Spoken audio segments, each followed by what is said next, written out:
మంచి డిమాండ్ ఉందని రైతు చెబుతున్నారు. కొందరు వ్యాపారుల నుంచి తనకు ఆర్డర్లు కూడా వచ్చాయంటున్నారు.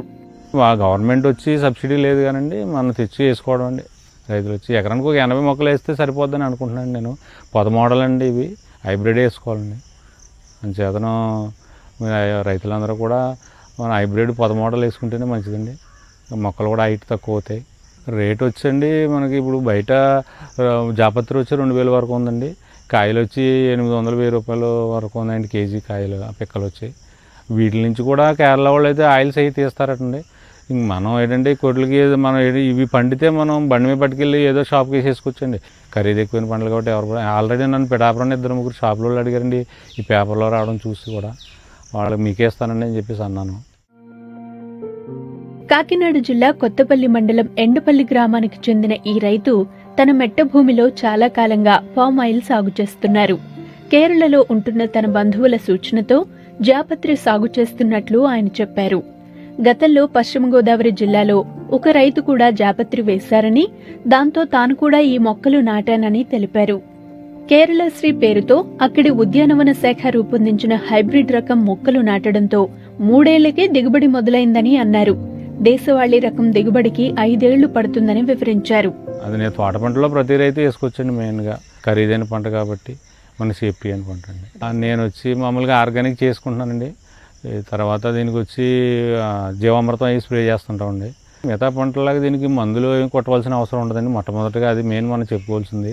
ఎప్పుడైనా చిన్న పేనుగా తింటున్నట్టు ఉంటే కనుక దానిపైన దశపత్ర కషాయం ఒకటి స్ప్రే చేస్తామండి. అంటే తెగుళ్ళ వల్ల ఇది పాడవడం అదేమి లేదండి చెట్టుకి. నేను వేసి 3 సంవత్సరాలు అయిందండి. దేశవాళీ మొక్కలు వేసి 5 సంవత్సరాలు అయిపోయిందండి. అయితే దేశవాళీకి వాళ్ళు చెప్పిన దాన్ని బట్టి 6 సంవత్సరాలు టైం పడుతుంది కాయడానికి అని అన్నారు. ఆ విధంగానే మనకి 1 సంవత్సరం ముందుగానే వచ్చిందండి దేశవాళీ. హైబ్రిడ్ కూడా కరెక్ట్గా వాళ్ళ 3 సంవత్సరాలకు వస్తున్నాయండి. నేలలో ఇసుక నేల తప్పించి మిగతా నేలలో సొటపులు అవుతాయండి. అయితే ఎక్కువ చల్లదనంగా ఉండాలండి. మెయిన్ చెమ్మ కూడా ఉంటే బాగా మొక్క కూలింగ్లో ఉంటుందండి. సహజంగా జాపత్రి జాజికాయల దిగుబడి తక్కువగా ఉంటుంది. పంట చేతికి రావడానికి ఎక్కువ కాలం వేచి ఉండాలి. అందుకు తగ్గట్టుగానే వీటి ధర ఎక్కువగా ఉంటుందని, మార్కెట్లో డిమాండ్ కారణంగా వీటిని పండించే రైతులకు లాభాలు వస్తుంటాయని చెబుతారు. ఈ పంటకు మార్కెట్లో మంచి ధర, డిమాండ్ కూడా ఉందని, ఈ పంట సాగును ప్రోత్సహించే ప్రయత్నం చేస్తున్నామని ఆంధ్రప్రదేశ్ ఉద్యానవన శాఖ అధికారులు చెబుతున్నారు. ప్రయోగాత్మకంగా సాగుతున్న ఈ పంట సాగులో దిగుబడి, రైతుకు రాబడి వంటి అన్ని అంశాలను పరిశీలించి ప్రోత్సాహకాలు అందిస్తామని అధికారులు అన్నారు.